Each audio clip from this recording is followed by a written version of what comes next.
आयोजन सीएम नायब सिंह सैनी ने की शिरकत। कार्यक्रम में सीएम ने महिलाओं से किया सीधा संवाद।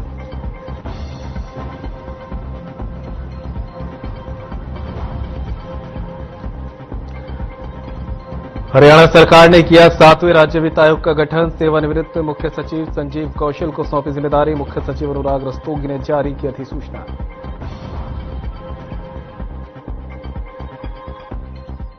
कुरुक्षेत्र में लोक संपर्क और कष्ट निवारण समिति की बैठक। बुजुर्ग महिला ने राज्य मंत्री के सामने रखी अपनी समस्याएं।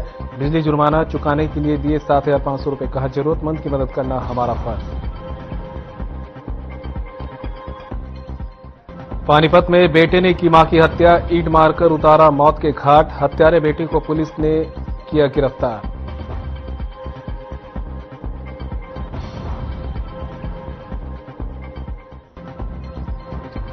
फरीदाबाद में मानसून की पहली बारिश ने दी दस्तक। लोगों को गर्मी से मिली राहत। किसानों के चेहरे पर दिखी खुशी। बारिश से फसलों को होगा लाभ।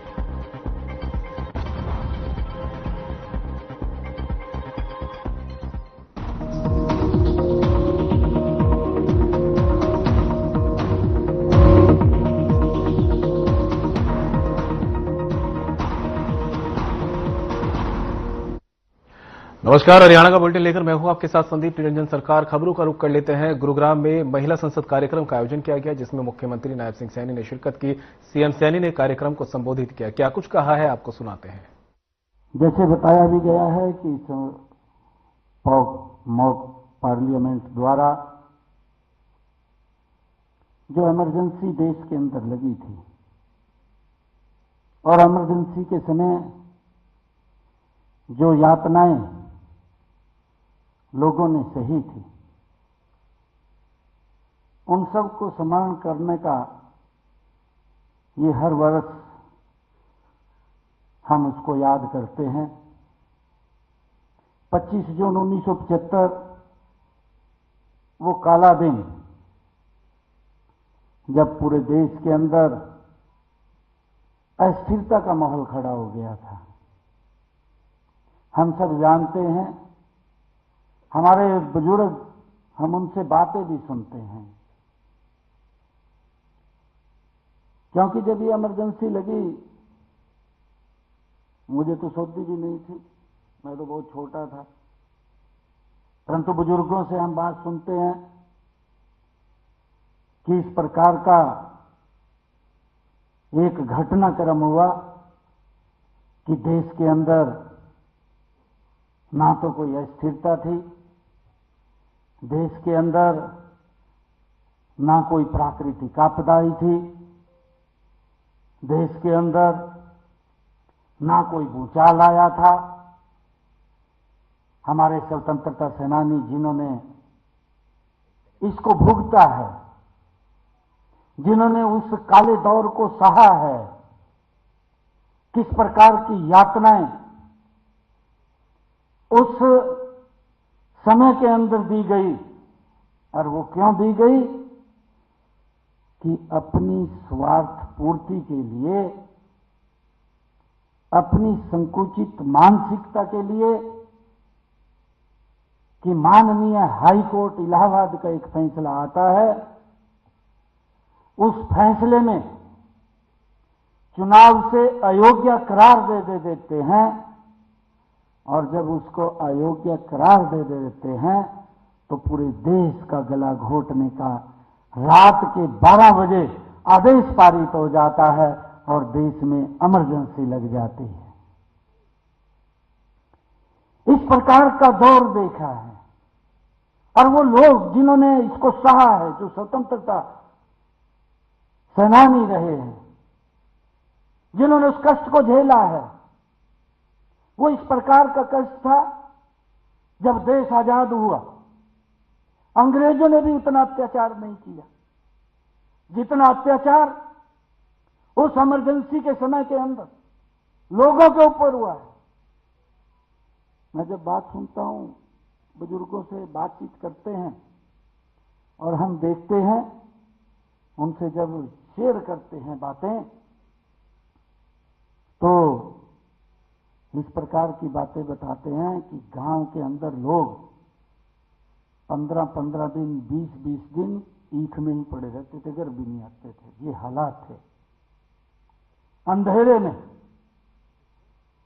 कोई उनको अंधेरे के अंदर जहरीला जानवर कोई उनको वो कर ले, परंतु क्या अत्याचार हुए हैं, किस प्रकार से लोगों को, नौजवान युवा साथियों को, लाखों की संख्या में, अगर हम हरियाणा के अंदर बात करें 1 लाख से ज्यादा लोगों को भाइयों नसबंदी कर दी गई। वो ऐसा काला दौर था। और ये लोग इस संविधान की, उन्होंने उस संविधान को कुचलने का ही काम नहीं किया। उस पवित्र संविधान को जो डॉक्टर भीमराव अंबेडकर जी ने, हमारी उस समिति ने जो ये पवित्र संविधान दिया है, उस पवित्र संविधान को रौंदने का काम और उसको भाइयों तोड़ मरोड़ करने का काम वो उस समय की कांग्रेस सरकार ने किया, इंदिरा गांधी ने किया। आज से इनकी चौथी पीढ़ी चल रही है। चौथी पीढ़ी भी आज भी अगर इलेक्शन आ जाता है तो उनका चौथी पीढ़ी का युवराज वो उस पवित्र संविधान की बुक को उठा करके इस प्रकार का दुष्प्रचार करता है कि अगर मोदी जी प्रधानमंत्री बन गए तो संविधान खत्म हो जाएगा।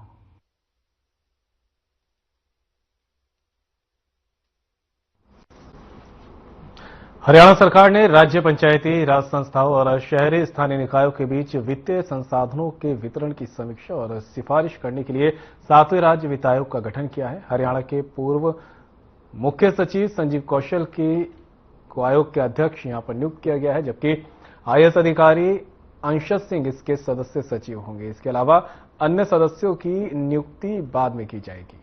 इस संबंध में मुख्य सचिव अनुराग रस्तोगी ने अधिसूचना जारी कर दी है।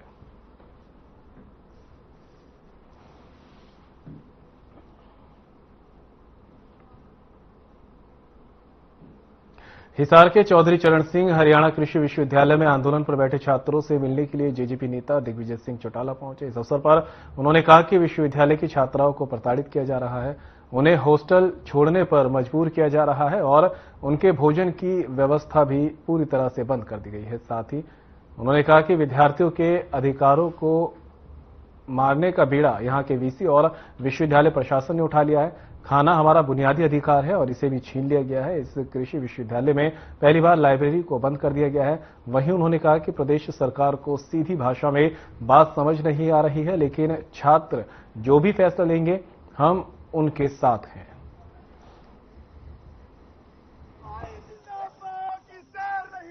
जी, मैं इस वक्त हरियाणा कृषि विश्वविद्यालय का विद्यार्थी हूँ। जैसा कि आज हमारा आंदोलन रहा, आज हमारा दिन काफी नरमाई से गया है। हमने 2 तारीख का बड़ा फैसला ले रखा है यूनिवर्सिटी को बंद करने का। उससे पहले सरकार हम गुहार करते हैं कि सरकार हमारे निर्णय जो हमसे वादा किया गया था हमें अपने निर्णय लाके देते, पर सरकार ऐसा कुछ नहीं कर रही है। सरकार बार बार हमारे ऊपर नोटिस निकाल रही है। कल लड़कियों को बंदी बना लिया, हॉस्टल में उनका मेस बंद करवा दी, उनको खाना तक नहीं दिया गया। दूसरी जो बातें हमारे ऊपर कह रहे हैं, ये आज ऐसे तक कह रहे हैं हमें कि आज लाइट बंद करके आपको पीटा जाएगा, यहाँ पे आपको मारा जाएगा और आपको यहाँ से उठा के लेकर जाया जाएगा। तो सीएम साहब ने जैसे कल बयान दिया था, बच्चों आपकी मांगे मान ली हैं, तो हमारी कौन सी मांगे माननी है? ये आपकी ये मांगे माननी है क्या जो हमारे ऊपर बार बार ये संबंध निकाले जा रहे हैं, नोटिस निकाले जा रहे हैं? दोनों हाथों से इनके अधिकारों को मारने का काम सरकार ने, सरकार के मुखिया ने और यहाँ के वाइस चांसलर ने जैसे बिडाई उठा लिया है। हमें लगता था कि सरकार अपनी बात पर अमल करेगी, उसके बावजूद जहां उन बातों को जुठलाने का काम सरकार के प्रतिनिधि लोगों ने किया, वहीं अब जो बुनियादी अधिकार है, उसका जो खाने का अधिकार है उसको भी छीन लिया गया, रहने के अधिकार को भी छीन लिया गया, जबकि अभी एग्जामिनेशन शेष है। पहली बार है कि लाइब्रेरी को बंद कर दिया गया। ऐसे में मुझे लगता है सरकार को सीधी भाषा समझ नहीं आ रही। जिस व्यक्ति के हाथ में यह डिसीजन बल्लभगढ़ में विधायक मूलचंद शर्मा ने सेक्टर 2 निवासियों को लगभग 37 लाख रुपए की सौगात देते हुए अटल पार्क में म्यूजिक सिस्टम और फैंसी लाइट का उद्घाटन किया है। इसके अलावा उन्होंने दादा पोते ट्रैक पर लगाई जाने वाली लाइटों का भी शिलान्यास किया है। साथ ही लंबे समय से सीवर जाम की समस्या को देखते हुए नई सुपर सोकर मशीन भेजकर वहां के कार्यों का भी मुहूर्त किया।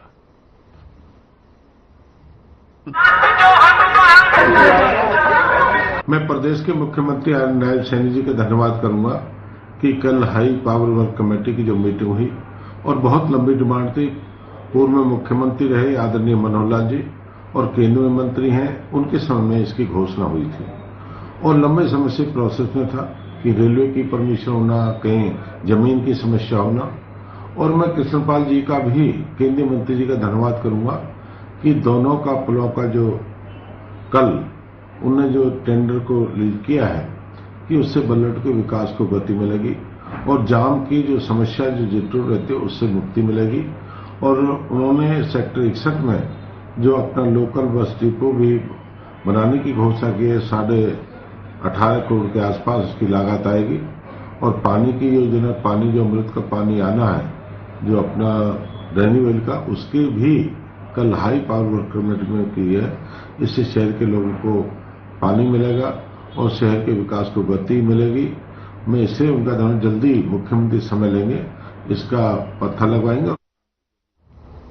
फरीदाबाद की नेहरू कॉलोनी में तोड़फोड़ के नोटिस लगने के बाद हंगामा मच गया। शुक्रवार शाम लोगों ने आशियाना टूटने के डर से सैनिक कॉलोनी मस्जिद चौक पर जाम लगा दिया। पुलिस के समझाने पर जाम खोला गया। ये कॉलोनी गैर मुमकिन पहाड़ पर बसी है और नशा तस्करों का गढ़ मानी जाती है।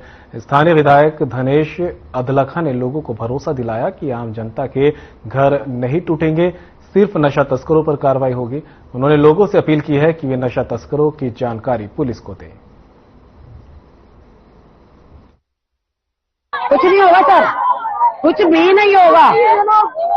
जो हमसे वोट लेके गए, हम सब पूछे कि किस लिए खड़े हो, हमें क्या टाइम दिया इन लोगों ने, किस चीज के लिए? 10 दिन में क्या कर लेंगे? 10 दिन में हम कहाँ चले जाएंगे?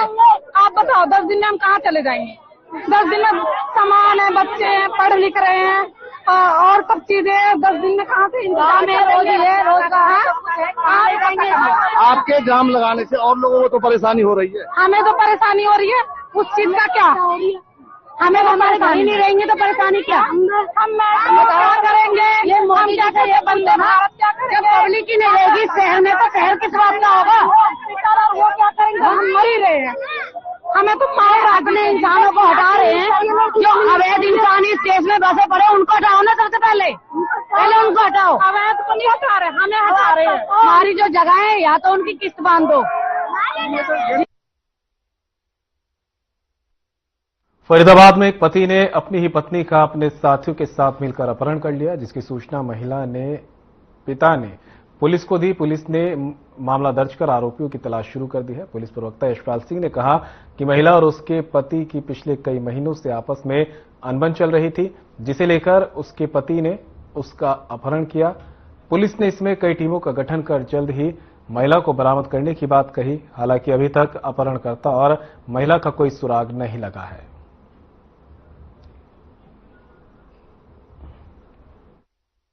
27 जून को समय करीब 7:30 बजे थाना सेंट्रल में एक युवती के अगवा करने की सूचना प्राप्त हुई, जिस पर थाना सेंट्रल की टीम मौका पर पहुंची और जहां पर पता चला कि दोनों जो अगवा करने वाला है वो युवती का पति है और जिनका आपस में विवाद चल रहा है और वो काफी दिन से अलग रह रहे हैं और उनको तलाक का भी मामला चल रहा है। और जो पति है वो जबरदस्ती युवती को अपने 3 अन्य साथियों के साथ एक गाड़ी में बैठाकर अपने साथ ले गए हैं। तो इस मामले में पिता की सूचना पर थाना सेंट्रल में अपहरण की धाराओं के अंतर्गत मामला दर्ज कर लिया गया है और मामले की गंभीरता को देखते हुए क्राइम ब्रांच की 2 टीमें इसमें लगा दी गई हैं और जल्द ही अपहृता को और मामले को कामयाब कर लिया जाएगा और अपहृता को बरामद कर लिया जाएगा और आरोपी के खिलाफ कार्रवाई की जाएगी।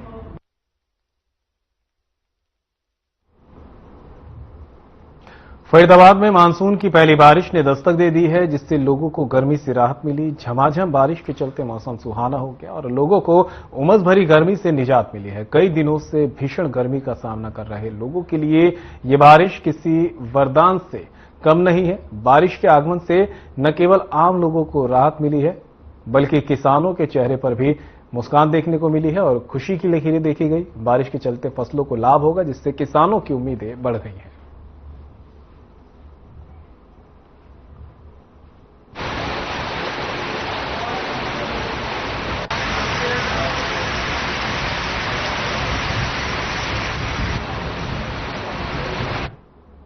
खबर इंद्री से है, जहां नई सड़क पर पानी की निकासी के लिए पाइप दबाने को लेकर चला रहा विवाद प्रशासन के हस्तक्षेप के बाद सुलझ गया है और इस नई बनने वाली सड़क में पाइप दबा दिए गए। इस मौके पर कई अनहोनी ना हो, इसके लिए काफी संख्या में पुलिस बल भी मौजूद रहा।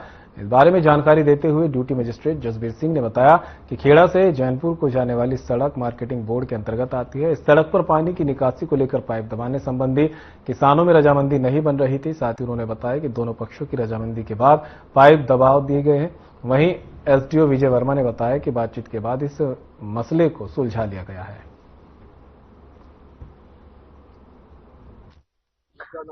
आज यहाँ जो है, जो एक खेड़ा गांव से लेकर के खानपुर गांव तक का एक लिंक रोड है जो कि मार्केटिंग बोर्ड का है, और उसमें सड़क के एक साइड में जो है काफी ज्यादा पानी खड़ा हुआ है किसान के खेत में। और देखो ये पीछे काफी पीछे तक पानी है, उसमें पीछे फसल भी लगी हुई है धान की, तो जिसमें बहुत ज्यादा ओवरफ्लो है। तो उसको लेकर के ये जो इस साइड के किसान है वो प्रशासन से मिले थे और प्रशासन के द्वारा आदेश हुए हैं कि यहाँ पर सड़क के बीच में पुलिया लगाई जाए, यानी कि पाइप दबाए जाए ताकि ये पानी का निकास आगे हो जाए।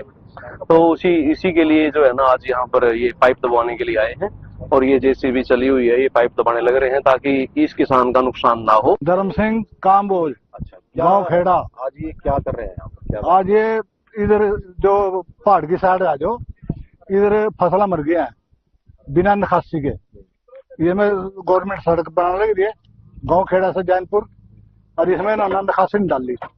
तो ये मार्च के महीने में पाइप भी आ रहा है, तो दूसरे एप्लीकेशन मार के भी हम पाइप लगन देंगे। तो ये कोर्ट में भी घूमे 1 साल, इसकी कोई स्टे वगैरह कुछ नहीं मिली। अब ये पाइप आज लगने लग रहे हैं प्रशासन द्वारा। अच्छा, तो ये कहाँ पर लगाए जाएंगे? ये 3 पाइप 3 निकासी होंगे सर। ये हमारे विभाग द्वारा सड़क बनाई जा रही है मार्केटिंग बोर्ड द्वारा। इसमें कुछ पॉइंट पे पानी की निकासी के लिए गांव वालों की तरफ से रिक्वेस्ट थी, उसी का रिगार्डिंग यहाँ पे है। ये कहाँ से कहाँ जा रही है सड़क? गांव खेड़ा से जैनपुर रोड तक जाएगी। कितने किलोमीटर की बनाई जा रही है? लगभग 2.25 किलोमीटर की। कितने इसमें पुलिया बनाने का काम किया जाए? फिलहाल इसकी जो 1.5 किलोमीटर तक एरिया उसको हम ले रहे हैं, फिर प्रायोरिटी इसी पॉइंट की है डिस्पोजल के लिए। हाल ही में जो बरसात हुई थी इस वजह से खेतों में काफी पानी खड़ा है और गाँव वालों की रिक्वेस्ट क्योंकि जल्दी करने के लिए।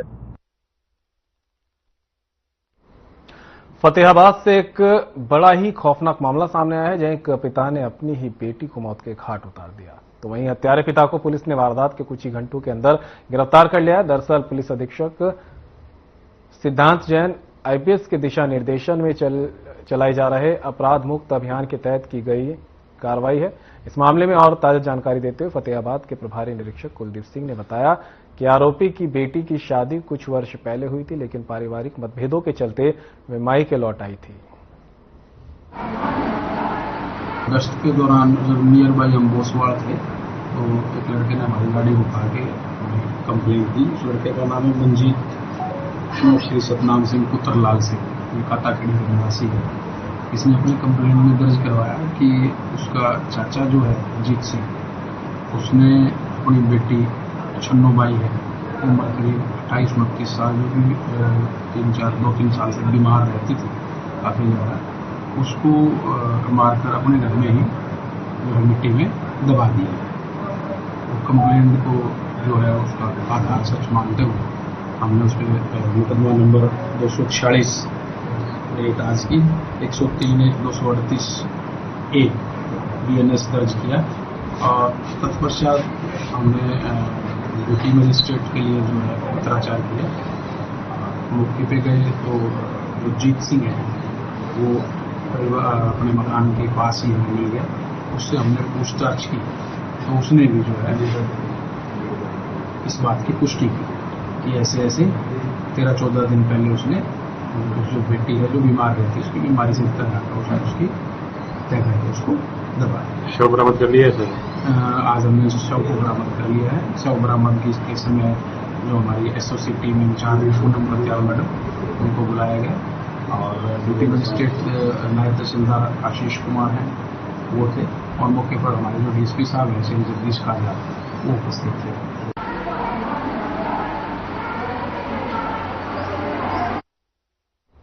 जिला लोक संपर्क एवं कष्ट निवारण समिति की मासिक बैठक हुई। बैठक के दौरान एक बुजुर्ग महिला ने बिजली बिल का जुर्माना ना भर पाने की पीड़ा मंत्री के सामने रखी और फफक कर रोने लगी, जिसके बाद राज्य मंत्री राजेश नागर ने मौके पर ही अपनी जेब से 7,500 रुपए निकालकर महिला को सौंपे।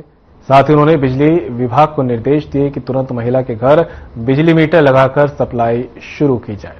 बता दें कि बैठक में राज्य मंत्री ने समिति के एजेंडे में शामिल 15 में से 13 शिकायतों का मौके पर समाधान कर दिया और 2 लंबित मामलों में संबंधित विभागों को त्वरित कार्रवाई के आदेश दिए। गांव तंगौर निवासी ईश्वरपाल की शिकायत पर मंत्री ने निर्देश दिए। साथ ही उन्होंने कहा कि जब तक किसानों के कनेक्शन का लोड नहीं बढ़ता, उन्हें वास्तविक लोड के अनुसार बिल भेजा जाए और अतिरिक्त वसूली लौटाई जाए। टोटल 15 जिसमें से 7 पहले वाले पुराने थे और 8 नए आए। उसमें से 7 में से 5 को फाइल कर दिया गया, 2 पेंडिंग है और नए जो 8 हैं तो उसके लिए एक महिला का कोई कनेक्शन कोई 7,500 रुपए कोई बिल पेंडिंग था, तो उस वजह से उनको बिजली कनेक्शन नहीं मिल रहा था। तो मैंने अपने दोस्त से उनको बिल है 7,500 का। गांव बडराई के राजकीय उच्च विद्यालय और प्राथमिक पाठशाला 20 हरे पेड़ बिना अनुमति के काटे जाने का मामला सामने आया। ग्रामीणों में इसको लेकर भारी रोष। परिसर में करीब है पेड़ काटने के बाद उन पर मिट्टी डालकर सबूत छिपाने की कोशिश भी की गई। सूचना मिलते ही वन दरोगा अमित कुमार मौके पर पहुंचे और हालात का जायजा लिया। उन्होंने ग्रामीणों को उचित कार्रवाई का आश्वासन दिया, जिसके बाद मामला शांत हुआ। ग्रामीणों ने जिम्मेदारों पर कार्रवाई और पुनः पेड़ लगाने की मांग की है। साथ ही चेतावनी दी कि यदि कार्रवाई नहीं हुई तो वे प्रदर्शन करेंगे।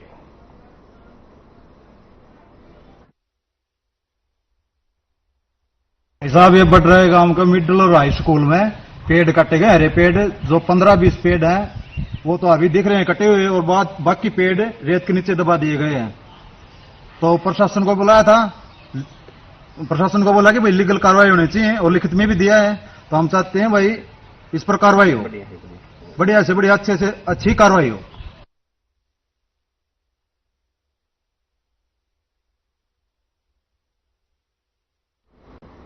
गुरुग्राम के सेक्टर 65 से काम करके वापस लौटते समय हादसा हुआ है। उसी समय फरीदाबाद के सूरजकुंड रोड पर देर रात करीब 9 बजे एक चलती इलेक्ट्रिक स्कूटी में अचानक आग लग गई। आग लगने के कारण स्कूटी जलकर खाक हो गई है।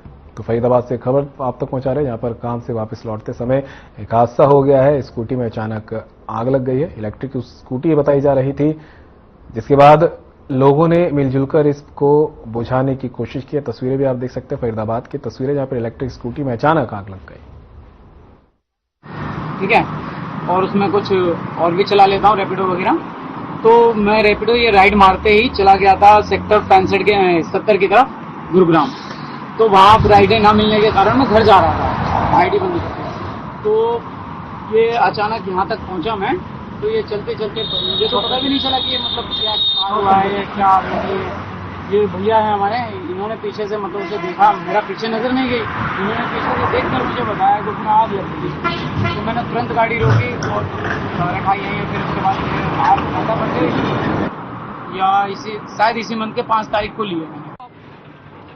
फरीदाबाद पुलिस लाइन में 10वीं कक्षा की 14 साल की छात्रा ने फांसी लगाकर आत्महत्या कर ली है। छात्रा के माता पिता ने पुलिस को दी शिकायत में आत्महत्या का जिम्मेदार स्कूल की प्रिंसिपल और एक गणित के टीचर को बताया है। पुलिस ने पोस्टमार्टम के बाद शव को परिजनों के हवाले कर दिया है। पुलिस को दी शिकायत में मृतका छात्रा सुरुचि चौधरी के परिजनों ने बताया कि उनकी बेटी सेक्टर 30 के पुलिस लाइन के एक स्कूल में 10वीं कक्षा में पढ़ती थी। स्कूल में उसको प्रिंसिपल द्वारा मानसिक रूप से प्रताड़ित किया जा रहा था। जानकारी के अनुसार सुरुचि 9वीं कक्षा में 3 पेपर में फेल हो गई थी, जिसके चलते स्कूल प्रिंसिपल सुरुचि को वापस 9वीं कक्षा में भेजने की बात कर रहे थे।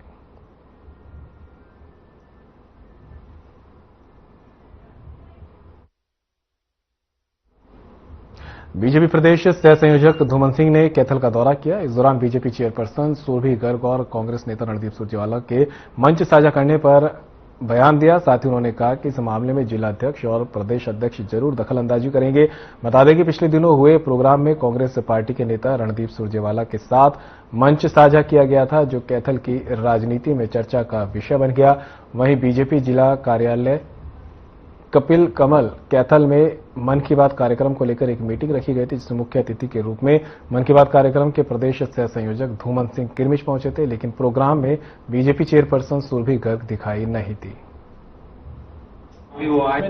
भारतीय जनता पार्टी के माननीय जिलाध्यक्ष बहन जी के नेतृत्व में यहाँ सभी जिला के मंडल अध्यक्ष और हमारे मन की बात के जिला के संयोजक यहाँ पर उपस्थित हैं। तो आज हमारा जो उद्देश्य है 123वीं मन की बात जो 29 तारीख को सुनी जानी है 11 बजे माननीय प्रधानमंत्री नरेंद्र मोदी जी, जो कि हर महीने आखिरी जो संडे होता है उस दिन ये मन की बात करते हैं।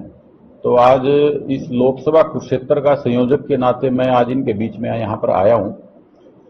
अभी तक हमारा कैथल जिला में 70% बूथों पर अभी तक मन की बात सुनी जा चुकी है और हमारे कार्यकर्ताओं ने अब की बार 100% तैयारी की है कि हम हर एक बूथ पर मन की बात सुनेंगे। अब मैं मंच पर थोड़ा आग्रह करूंगा कि मंच को खाली करते हुए जो और फिलहाल बुलेटिन में मेरे साथ इतना ही। दीजिए इजाजत। नमस्कार।